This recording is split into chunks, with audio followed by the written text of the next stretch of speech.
15वें मंत्र की अवतरण क्या दे रहे हैं?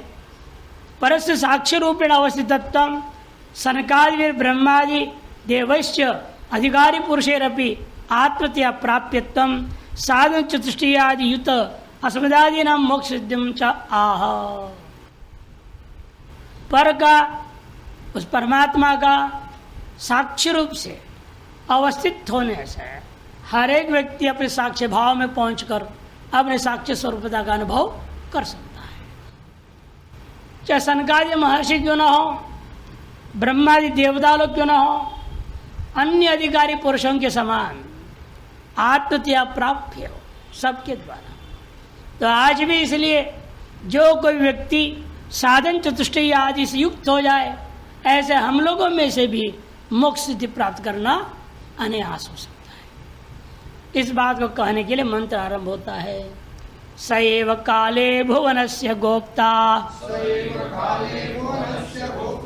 विश्वाधिपस्वरभूतेषु गूढः यस्मिन् युक्ता ब्रह्मर्षयो देवताश्च तम् एवं जाता मृत्युपाशांश्छिनत्ति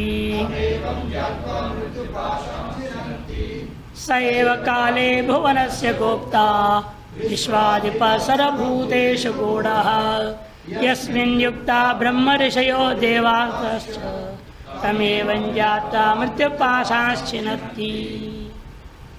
स एव काले, वह परमात्मा जो प्रकृत है, वह काले काले मैंने पूर्व अतिक्रांत काल में भी, कल्पों में भी जीव संचित कर्म के परिपाक के लिए के समय में इस भवन का उसने ही रक्षा किया था।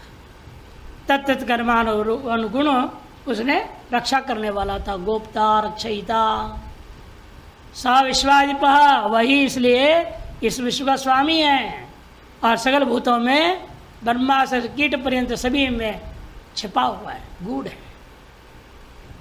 यस्मिन् युक्ता, जिस चित घनानंद पुरुष परमात्मा में आरूढ़ हो गया चित्त, जिनका युक्त हो गया है, जो आरूढ़ से तस्यैव सम कारणम उच्यते, क्या कि नहीं जा युक्त हो गया, युक्त योगी हो गया है।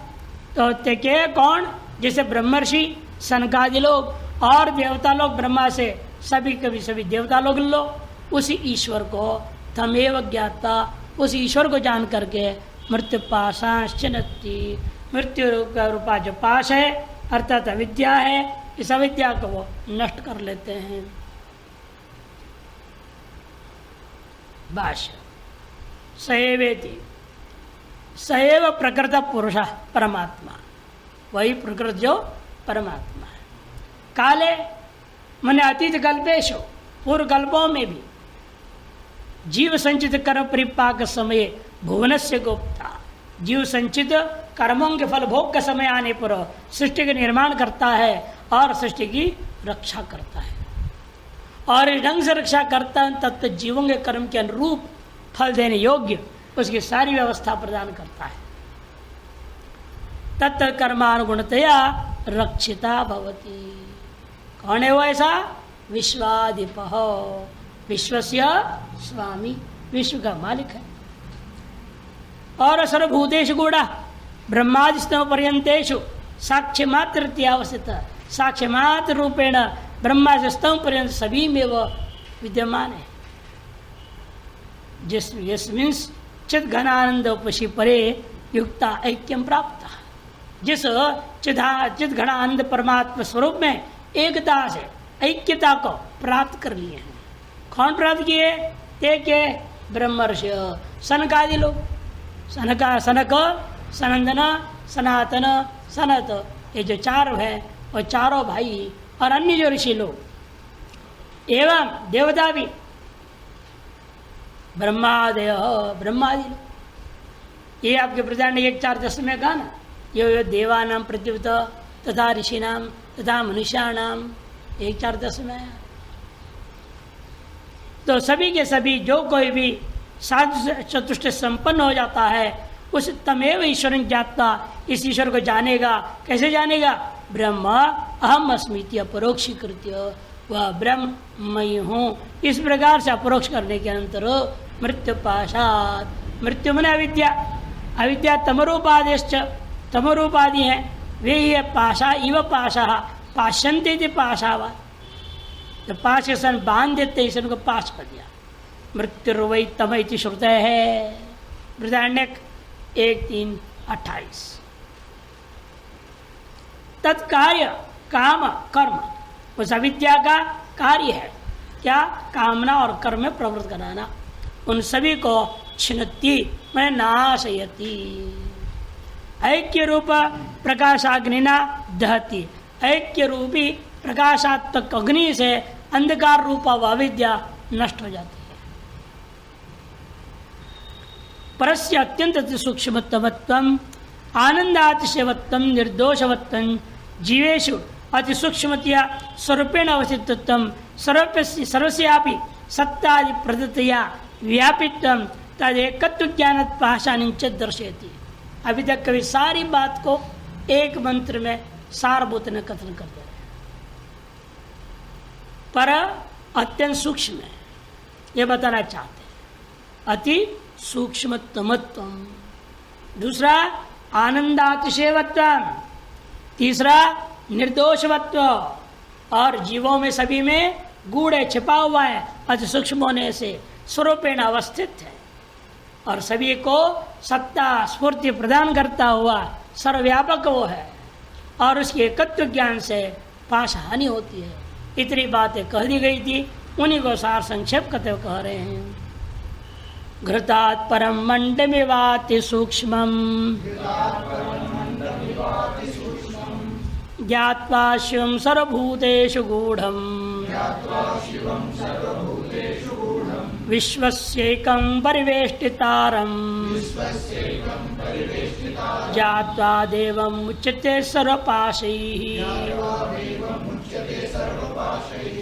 घृतात् परं मंडमिवाति सूक्ष्मम् ज्ञात्वा शिवं सर्वभूतेषु गूढ़म् शिवस्यैकं परिवेष्टितारम् ज्ञात्वा देवम् उच्यते सर्वपाशैः। विश्वस्यैकं परिवेष्टितारम् तीसरी बार आ रहा है श्वेता सूत्रोपनिषद में। 3:7 में पहले गया, फिर 4:14 में गया और अब फिर 4:16 में आया। इसी में 14 में जा चुका है, फिर 16 में आया। यही शब्दावली है, विश्वस्यैकं परिवेष्टितारम् ज्ञात्वा देवम् उच्यते सर्वपाशैः। यहाँ का शब्दावली भेद है, मुक्ति का कथन करना है। घृतात् परम मंडमिवाति सूक्ष्म, घृत के ऊपर में विद्यमान मंड मने सार के समान है, अर्थात अत्यंत प्रिय है। वो जो सारतम पदार्थ होता है सबके लिए प्रिय होता है। अतएव कहते यहाँ भी वो सारतम पदार्थ है ब्रह्म, अतएव आनंद कर, अति सूक्ष्म होने से घृत से भी ऊपर आ गया हो और सभी को आनंद प्रदान करने वाले होने से वह प्रिय कर है। वो ज्ञात्वा शिवम सर्वभूतेषु गूढ़म्, ऐसा सकल भूतों में छिपा हुआ उस शिव को जान करके, जो कि अत्यंत सूक्ष्म है, उसको जान करके क्या होगा? कैसे जानेगा उसको? इस प्रकार से जानेगा। विश्वस्य एकम, संपूर्ण विश्व के अंदर एक में अद्वितीय वही अधिष्ठान रूपेण व्याप्त होकर विराजमान है। परिवेष्टितारम्, सभी कार्यों को भी कारण रूपेण व्याप्त कर लिया है, लपेट लिया अपने आप में। ईशावास्यमिदं सर्वम, सबको अपने आच्छादित कर लिया है। ऐसे देवं ज्ञात्वा, ऐसे देव को जान करके सर्वपाशैः मुच्यते, सकल पाशों से मुक्त हो जाता है। भाष्य।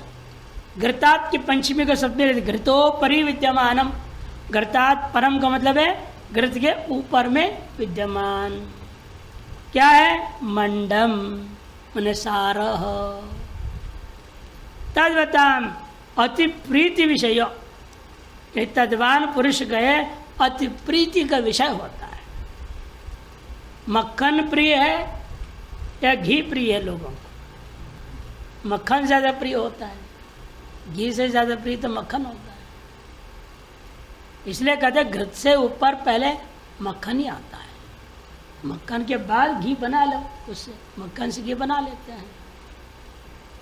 अच्छा, घी की अपेक्षा से जिस प्रकार से मक्खन मंड रूपा जो यहाँ पर है उसे ऊपर, वह सबके लिए अत्यंत प्रिय होता है, उसी प्रकार आत्मा सभी के लिए अत्यंत प्रिय, अति सूक्ष्म होते हुए भी सभी के लिए अत्यंत प्रिय है।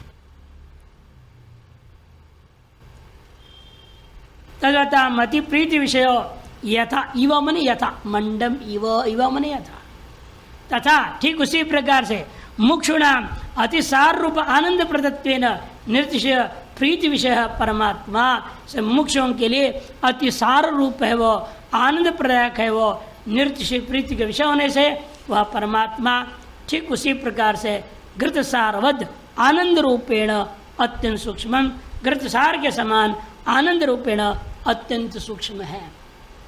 ऐसे अत्यंत सूक्ष्म आनंद रूप उस परमात्मा को शिवम जात्वा इत्येतत् पूर्व में व्याख्यात है, 3-7 व्याख्यान कर चुके हैं हम, और बीच की भी कहने की जरूरत नहीं है ईश्वर से कम को। किंतु सर्वभूतेषु गूढ़म पहले नहीं था पंक्ति, वो बोल रहे हैं सर्वभूतेषु गूढ़म ब्रह्मादिस्तम पर्यंतेषु जंतुषु कर्मफल भोग साक्षित्वेन प्रत्यक्षतया वर्तमानमपि तैः तिरस्कृत ईश्वर भावम् तेषु सर्वभूतेषु गूढ़म न ब्रह्मादि स्तंभ पर्यंत सकल भूतों में वह ऐसा छिपा हुआ है जंतुओं में कर्मफल भोग का साक्षी रूपेण प्रत्यक्ष होते हुए भी उस परमात्मा को ब्रह्मा से कीट पर्यंत सभी ने उपेक्षा कर दिया। सब अपने अपने काम धंधे में लग गए हैं, किसी को अंदर में रहने वाले उस परमात्मा से कोई लेना देना नहीं। ये शरीरी मंदिर है, मंदिर में परमात्मा है, और उस परमात्मा को आपने हटा दिया, इस मंदिर से मैं हूं बोल के पकड़ लिया। परमात्मा तब भी अंदर ही रहेगा, निकाल के बाहर थोड़ी फेंक सकते हो। जहां कहां फेंको, वो तो व्यापक है, आप उसकी उपेक्षा कर सकते हैं, वास्तव में निकाल के फेंक नहीं सकते बाहर, वो तो अंदर ही रहेगा। इसे सत्य साई बाबा ने शुरू में जब पुस्तकें लिखे थे, उनमें से एक पुस्तक का नाम था the 3 temple of God, 3 temples of God. स्थूल शरीर एक टेम्पल है, मंदिर है, सूक्ष्म शरीर दूसरा मंदिर है, और कारण शरीर तीसरा मंदिर है। ये 3 मंदिरों वाला वह भगवान है। अब उसे तुम छोड़ करके बाहर मंदिरों में भागते फिरोते हो, उसकी उपेक्षा करते हो, है? ये ठीक नहीं है। उसका भी ध्यान रखो, बाहर भी जाओ, तुम्हारी रुचि है, घूमने की इच्छा है, समय भी है, पैसा भी है, घूमो फिरो, कौन मना कर रहा है। लेकिन अंदर में रहने परमात्मा की उपेक्षा करके बाहर के परमात्मा को महत्व दो, किसी मूर्ति को, पत्थर को, इत्यादि को, भाई ये तो ठीक नहीं है, ये तो उचित नहीं है। इसलिए कह रहे हैं कि वो उसी प्रकार से गर्सार्वत ब्रह्मास्त्र परिजंतुषु कर्मफल भोग साक्षित्वेन प्रत्यक्ष होते हुए भी वर्तमान उसको तई मैंने ब्रह्मास्त्र पर्यंत ही तिरस्कृत ईश्वर भाव, उसकी ईश्वर भाव का तिरस्कार कर दिया है। शेष शब्दार्थ स्पष्ट है। लेकिन ऐसे ही उस ईश्वर को, ये विश्व का एकमात्र स्वामी, विश्व को व्याप्त किया हुआ वह शिव परमात्मा प्रकाश स्वरूप है, ऐसे जो जान लेता है, उपेक्षा नहीं करता, किंतु ऐसे जान के पहचान लेता है, तद्रूपता तदैक्यता को प्राप्त कर लेता है, वह सकल पाशों से मुक्त हो जाता है। सर्वपाशैर मुच्यते निर्भेद सुखैकतानात्मनो विश्वकृत्वा, भेदित सुखैक स्वरूप एकतानता, आनंद व्याप्ति है, सर्वत्र व्याप्त आनंद स्वरूप उस परमात्मा विश्व का करता है। तद व्यापित्वम सन्यासी भी आप्तव्य मोक्ष रूपत्वंच आह, उसकी व्यापित्व को और सन्यासियों की प्राप्तव्य मोक्ष के स्वरूप को बताने के लिए अगला मंत्र आरंभ होता है। एष देवो विश्वकर्मा महात्मा, सदा जनानां हृदये सन्निविष्टः, हृदा मनीषा मनसा विक्लृप्तो ये तद्विदुरमृतास्ते भवन्ति एष देवो विश्वकर्मा महात्मा सदा जनानां हृदये सन्निविष्टः हृदा मनीषी मनसा विक्लृप्तो ये तद्विदुरमृतास्ते भवन्ति। ऐसा यह जो प्रकृत परमात्मा वह देव है, प्रकाश स्वरूप है। विश्व है कर्म उसका, विश्व का निर्माण करना ही काम है जिसका, माया का आवेश से विश्व रूप कार्य करना जिसके स्वभाव हो, इसलिए उसका नाम है विश्वकर्मा। और महाश्च सब आत्मा चैत्य महात्मा, और महान आत्मा, महान माने महत्, परमत सर्वव्यापक का आत्मा है।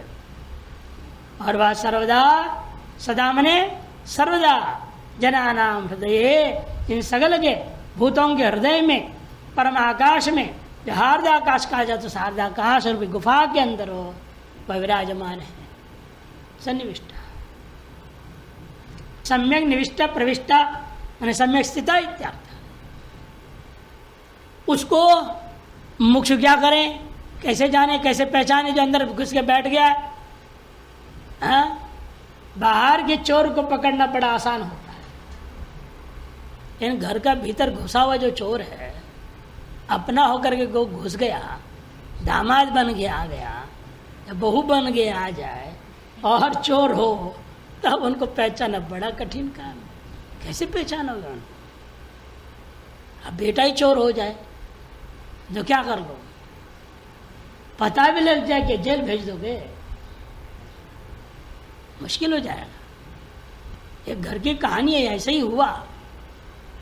पहले सोचे नौकर चोरी कर रहा है, नौकरानी कर रही है, ये है वो है, करते करते अंत में पता चला, पकड़ लिया एक दिन, बेटा ही चोरी कर। फिर नौकर चाकर सबसे मालिक ने कहा जो हो गया भूल जाओ, अपना प्रेम से काम करो, हमें पता लगे चोर कौन है। सबने पूछा कौन है कौन है? अरे आप लोगों को क्या लेना देना, अपना काम करो। कैसे कहेगा मेरे बेटा ही है? अब फिर क्या करें? अब बेटे को अब चोरी है, जाके पुलिस में कंप्लेंट पकड़ा तो सकते नहीं, इसको जेल तो भेज नहीं सकते। उन्होंने क्या सोचा, फिर ऐसे करते हैं। पहले हर चीज़ खुला रहता था, पिता अपने पैंट में पर्स रख देता था। अब उन्होंने बढ़िया एक अलमारी खरीद के लाए, अलमारी बढ़िया लॉकर वाला अलमारी खरीद के लाए, और उसमें सारा चीज़ रखने लगे। कहीं जाए तो वहाँ से पर्स ले जाए, जैसे आएंगे पहले उसके अंदर डाल दें लॉक पर। सोचा अब तो हमारा बेटा चोरी नहीं कर पाएगा, बाहर कुछ है नहीं तो क्या चोरी करेगा, ये सोचे वो। लेकिन उसने क्या सोचा, या दूसरा हमें कोई उस्ताद बनाना पड़ेगा, किसी गुरु को ढूंढना पड़ेगा, लॉकर कैसे तोड़ा जाए। अब कलाकार तो पता है, जो आदमी ढूंढता है ना, उनको वैसे गुरु मिल जाते हैं। तब मेरे को समझ में आया, देखो वो चोर गुरु ढूंढ रहा, उसको मिल गया। अब उसने उसको सिखा दिया, देखो कैसे तोड़ा जाता है। और दिन रात उसने क्या किया, उस्ताद ने एक सोनार के दुकान में घुस गया। उसको मालूम था कहाँ से दो तार, दो लोहा के छड़े उसको काट देंगे, निकाल देंगे, घुस जाएंगे।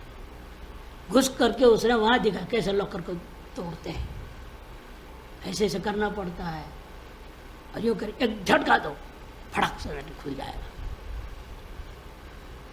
सीख लिया उसने। अब बाप को पता ही नहीं चला, खटाक से खोले और ले जाए सारा वहाँ। घर में आके वही काम किया उसने। एक दिन दो दिन, फिर बाद में देखा कि ये लूज हो रखा है लॉकर, खुल रहा है, यूं घूम रहा है, केवल लॉक हो ही नहीं रहा। ये क्या हो गया? ये टूट गया है। किसने तोड़ा? अब पूछ रहा क्या, पता तो है, ये कौन करेगा, और बाहर से कोई तोड़े आया। इसलिए आप जितने भी उपाय कर लो, वो चोर तो चोर ही रहेगा। जब घर में चोर बैठा है, फिर उसके उपाय कुछ भी करना बड़ा मुश्किल है, उसको बदलना, सुधारना। इसी तरह से गीता में क्या कहा, आपके अंदर चोर कौन बैठे हैं? परिपंथी नौ। परिपंथी मैंने चोर, डकैत, रास्ते रुके रोक के खड़ा कर सब लूटने वाले।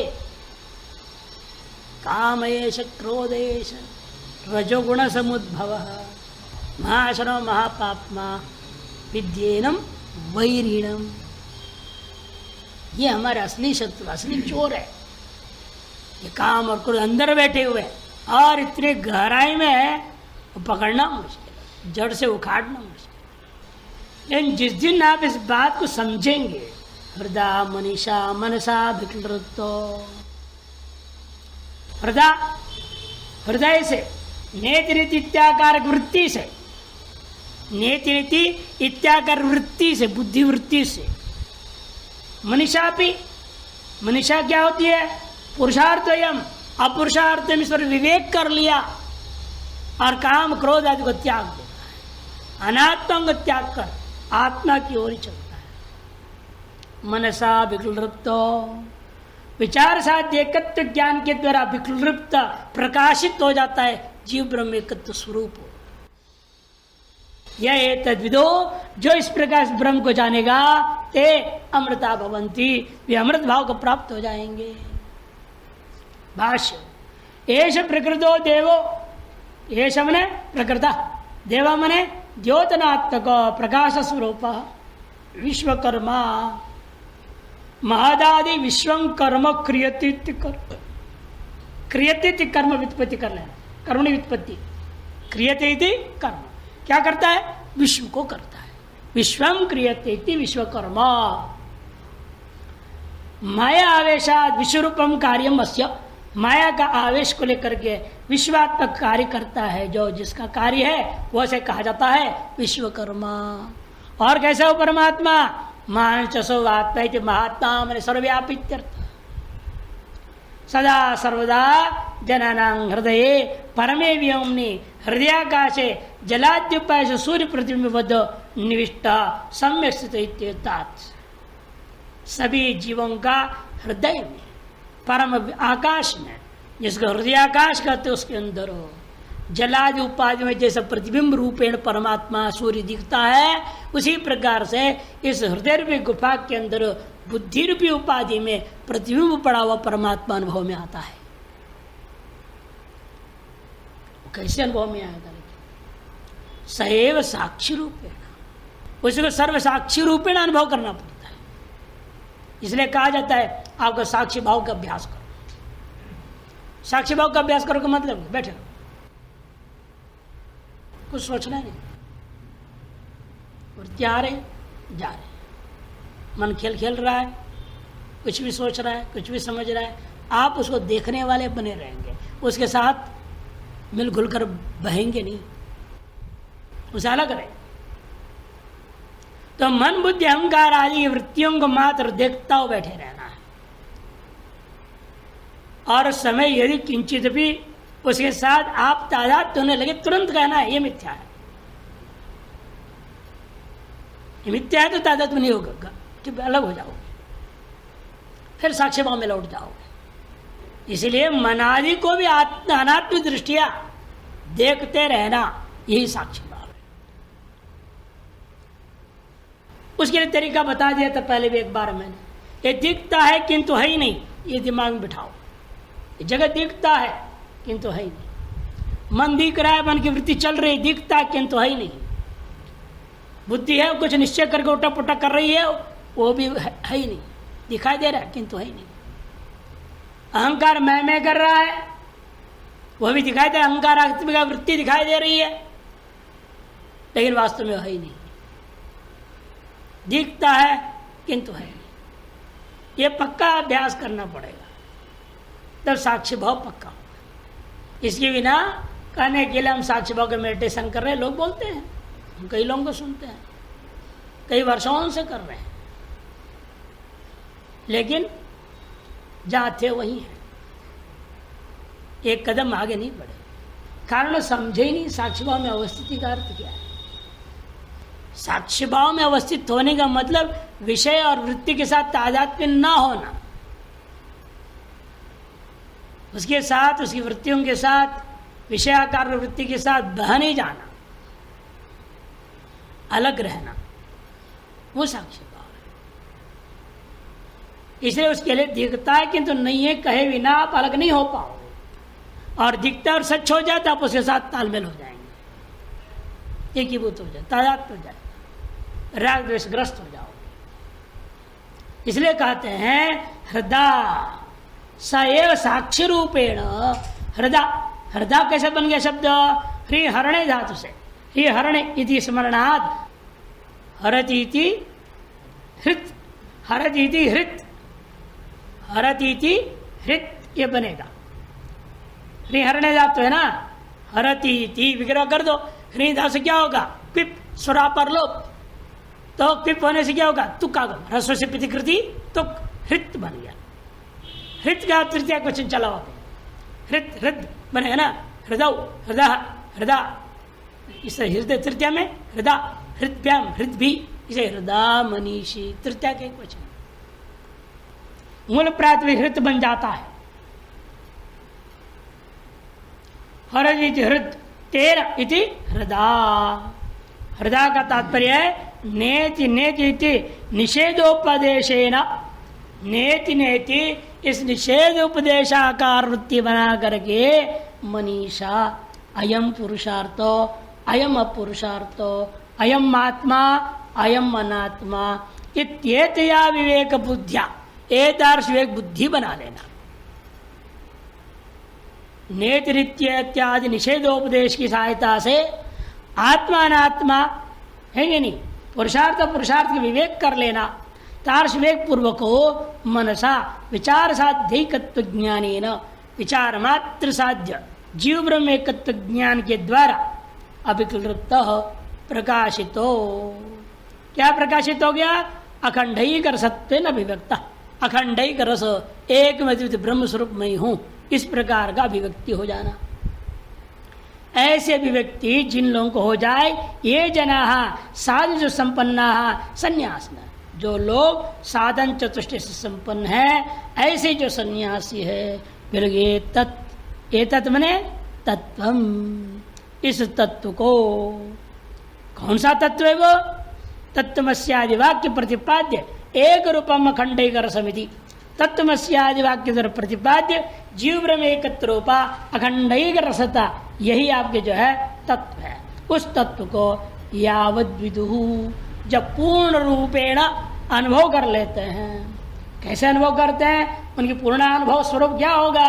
ब्रह्महम अस्मीति अपरोक्षी कुर्यु, ऐसे जब अप्रोक्ष कर लेते हैं तब ते यथोक्त ज्ञानी ना, तारस ज्ञानियों को अमृता भवंती, अमरण धर्मान पुनरावृत्ति रहिता भवंती, अमरण धर्मा हो जाते हैं, उन्हें पुनरावृत्ति रहित वे हो जाते हैं।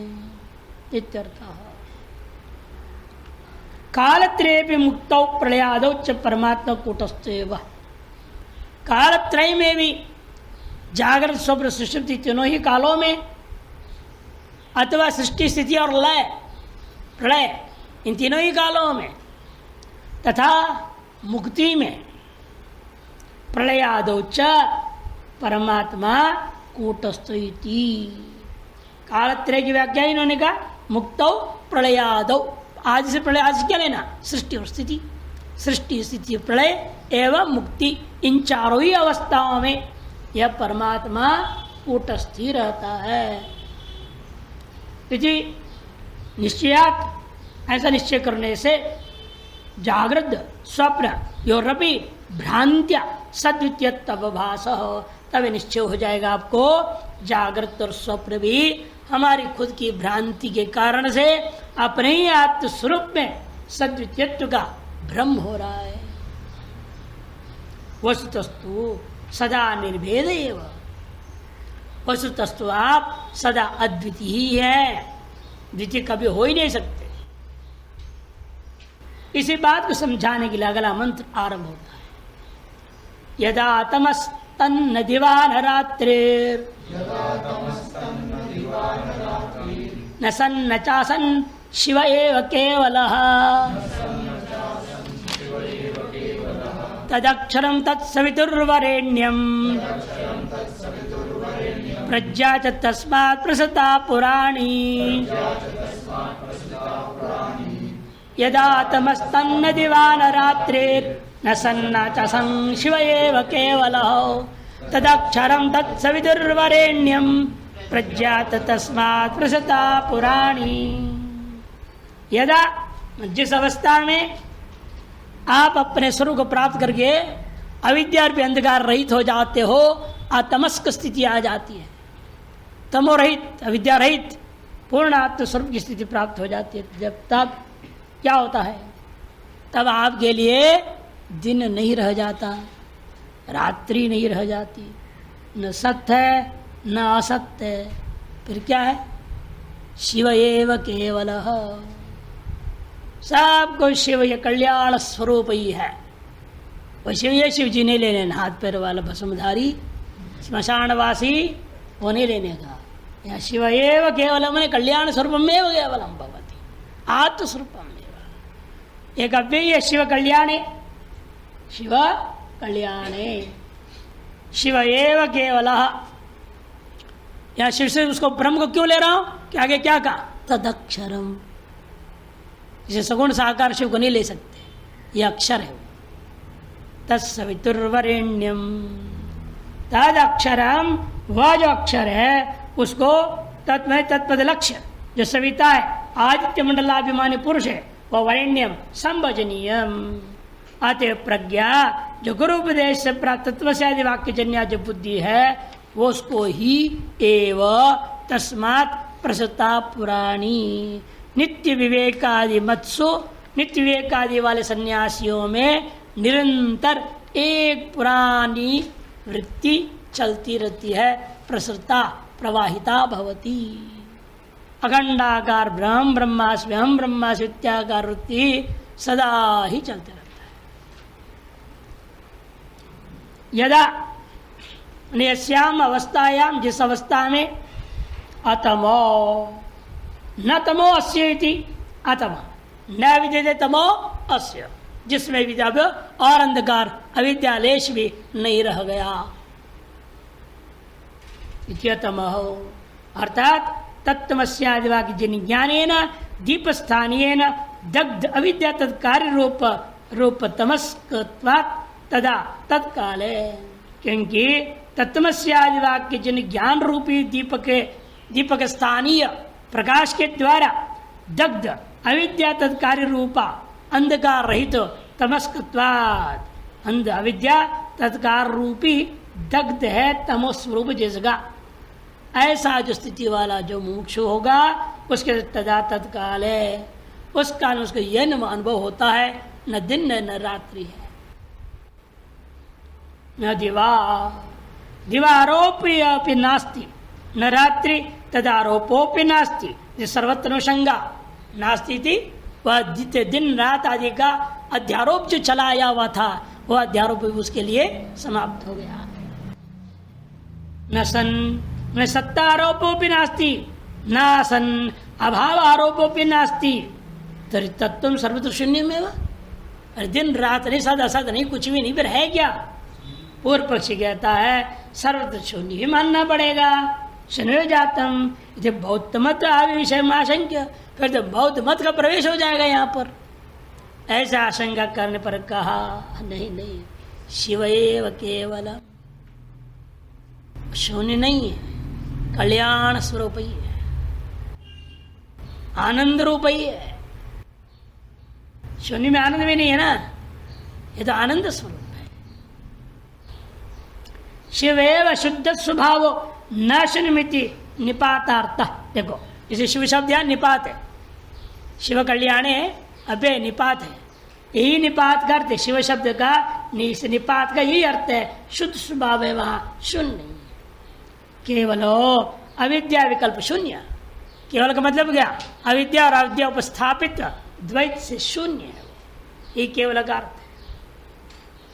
है। ऐसा जो तद अक्षरम तदुक्त स्वरूपम न क्षरती अक्षरम, उक्त स्वरूप कभी नष्ट नहीं होता, इसलिए उस परमात्मा का एक नाम है अक्षरो। अक्षरम तत् माने तत्पद लक्ष्यम, तत्सवितुर्वरेण्यम, तत् माने यहाँ क्या है, तत्पद लक्ष्य भूता जो परमात्मा सविता, सोपाधिक है ना, तत् और त्वम दो उपाधियों वाला है। उपाधि रहित चैतन्य शुद्ध बोध कराना है, इसलिए तत् मने जो तत्पद लक्ष्य जो सविता, सवितो मने आदित्य मंडलाभिमानिनो वरेण्यम संभजनीयम। ऐसा जो आदित्य मंडलाभिमानी पुरुष है वह हम सबके द्वारा वरेण्य है, प्रार्थनीय, संभजनीय है। किससे? प्रज्ञा से। कैसी प्रज्ञा?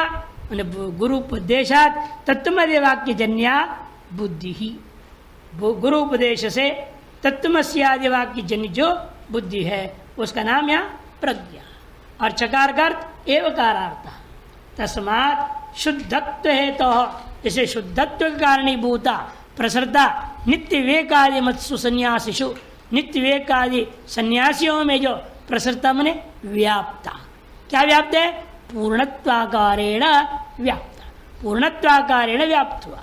पूर्णत्वाकारेण क्या व्याप्त हुआ? जो पुरानी है वो व्याप्त हुआ। पुरानी क्या चीज है?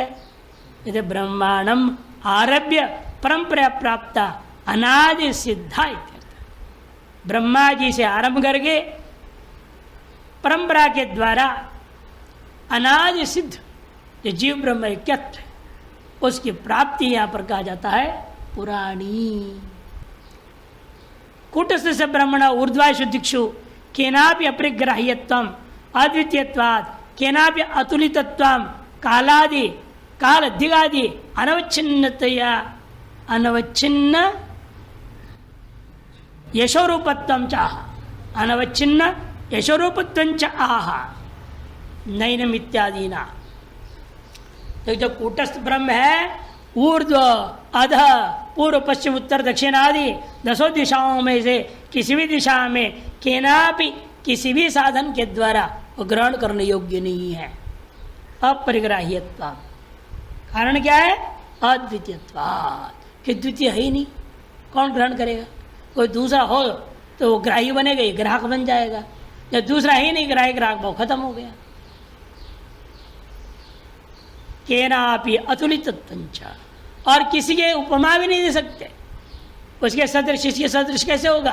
अद्वितीय दूसरा हो तो उसके सदृश कहा जाएगा, ये दूसरा है ही नहीं, वही है तो अद्वितीय तदेव। आपके तुलनात्मक कंथन भी नहीं हो सकता।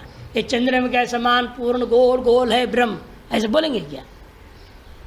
ये चंद्रमा में क्या है? कोई पारमार्थिक दूसरा वस्तु ही नहीं जिसकी उपमा दी जाए। इसलिए अतुलत्वम क्या कारण? एक और हेतु कालादि अनवच्छिन्न, काल दिगादि अनवच्छिन्न यशोरूपत्वम, काल दिग्ग से अनवच्छिन्न कीर्ति रूप यश रूप आनंद रूप परमात्मा है। इति चाह नैनम इत्यादि न नैनम ऊर्ध्वं न तिर्यंचम न मध्ये परिजग्रभत न तस्य प्रतिमास्ति यस्य नाम महद्यशः नैनम ऊर्ध्वं न तिर्यंचम न मध्ये परिजग्रभत न तस्य प्रतिमास्ति यस्य नाम महद्यशः। नैनम ऊर्ध्वं न तिर्यंचम, न ऊपर है न तिर्यक भाव में इधर उधर है 10 दिशाओं में, हाँ, न मध्य में कहीं है। कोई भी इसको न परिजग्रभत, कोई इसे ग्रहण नहीं कर सकता। ऊपर में कोई ग्रहण नहीं कर सकता, नीचे नहीं ग्रहण कर सकता, पूर्व पश्चिम उत्तर दक्षिण आदियों में, अवान्तर दिशाओं में, वक्र में, सरल में, किसी भी भाव से भी ग्रहण नहीं हो सकता। कि जिस किसी भाव से कोई चीज ग्रहण करोगे वो सोपाधिक हो जाएगा।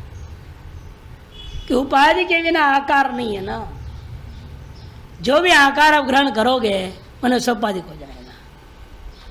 अतएव न परिजग्रभत, न एनम ऊर्ध्वं परिजग्रभत, न तिर्यंचम परिजग्रभत, न मध्य परिजग्रभत। प्रत्येक के साथ क्रियान्वय कर लेना। चले कोई बात नहीं, उसको ग्रहण कर नहीं सकते हम, लेकिन उसके जैसा कोई दूसरा तो होगा, उसको पकड़ लेंगे। ये पकड़ में नहीं आ, उसके जैसा जो दूसरा वो तो पकड़ में आ सकता है। कहते वो भी नहीं। न तस्य प्रतिमा अस्ति, प्रति माने तत्सदृश कोई दूसरा पदार्थ है ही नहीं। यस्य नाम महद्यश, जिसका नाम ही क्या है? महान यश स्वरूप है। माने अपरिच्छिन्न अनवच्छिन्न यश स्वरूप है। बाकी सबका यश की सीमा है। इस लोक में जिस किसी भी के भी यश सुनोगे ना, एक न एक दिन उसके आप यश भी सुनोगे। इस संसार में कोई नित्य यशस वाला नहीं है। आत्मा परमात्मा ईश्वर को छोड़कर कोई दूसरा। वो भी जब अवतार लिया उसको भी लोगों ने छोड़ा नहीं, उसको भी पीट दिया, उस पर भी आरोप लगा दिए मक्खन चोर है। बताओ क्या आदमी है, मक्खन चोरी करता है। कहा दिया 16,108 पत्नी है। बताओ, बाप रे बाप।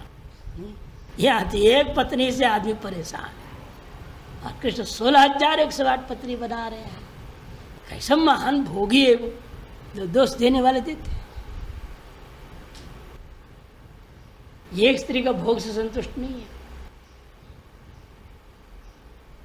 तो परमात्मा अवतरित हो जाना, उस पर ही आरोप करना छोड़ते नहीं। सीमंतक मणि बड़े होने के बाद सीमंतक मणि की चोरी का भी आरोप लगा।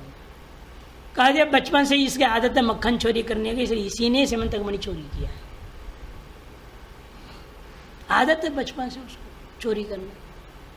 राम अवतार हुआ, वहां तो एक धोबी ने घसीट दिया, ठीक ठाक कर दिया। एक धोबी ने कह दिया, क्या राजा क्या क्षत्रिय है ये, जो पत्नी दूसरे के घर में 12 साल रही वो अपना है क्या? तो कैसे इसने अपना लिया? बेकार आदमी, रिजेक्ट कर लिया। जहां सोपाधिक होता ना परमात्मा, लोग तो वहां भी दोषारोपण करते हैं। वो यश भी अपयश में परिणत हो जाता है, वहां भी परिचिन यश ही रह जाता है। भले भक्त के लिए वो अपनी व्याख्या कर लेगा और वो यह अपयश नहीं है, वो एक अलग चीज है।